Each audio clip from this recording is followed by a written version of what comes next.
Hi. අද නුවර යනවා. අපි මේ බඩුත් අරගෙන වතුර තියනවා මෙතන, බෙඩ් ෂීට්ස් තියනවා. එතකොට ටවල්ස් ගෙනාවා, pads, diapers. මොකද නුවරට ගොඩක් වතුර නැහැ කියලා අපිට මේ calls ආවා. ඉතින් ඒක නිසා අද අපි පිටත් වෙනවා.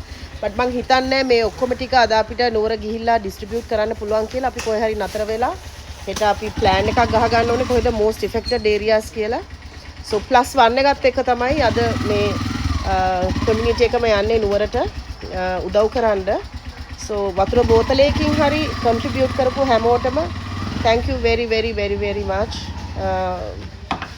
එක බෝතලයක් හරි මේ වෙලාවේ වටිනවා. හැබැයි වතුර නැහැ කොහෙවත් ගන්න. ඊයේ අමාරුවෙන් මට තව යාළුවෙකුත් ඔස්ට්‍රේලියාවේ ඩිල්ෂාන් එවලා තිබ්බා බෝතල් 100ක්. thank you very much.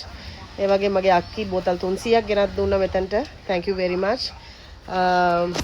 Bed sheets, towels, panties, තව baby diapers ඔක්කොම contribute කරපු හැමෝටම thank you. ඊටත් වඩා මෙතන තියෙනවා. so පුළුවන් විදියට මේ හැමෝම ඇවිල්ලා පොඩි දෙයකින් හරි contribute කරලා තිනවා +1ට. so thank you very much. දැන් මේ වෙන මොනවටද මේ දාන්නේ මේ at least තව කාටද මේක encouragement එකක් වෙයි. රෙකෝඩ් කරන්නේ මේ අපි කරනවා කියලා පෙන්වන්න නෙවෙයි, කාට හරි එන්කරේජ් වෙයි.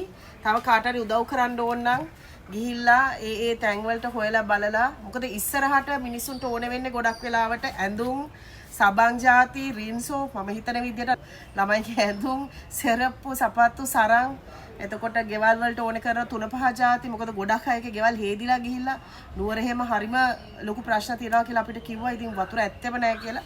පුළුවන් විදියට මෙතන අපිට ඇවිල්ලා contribute කරලා තියනවා අය. so හැමෝටම thank you very much.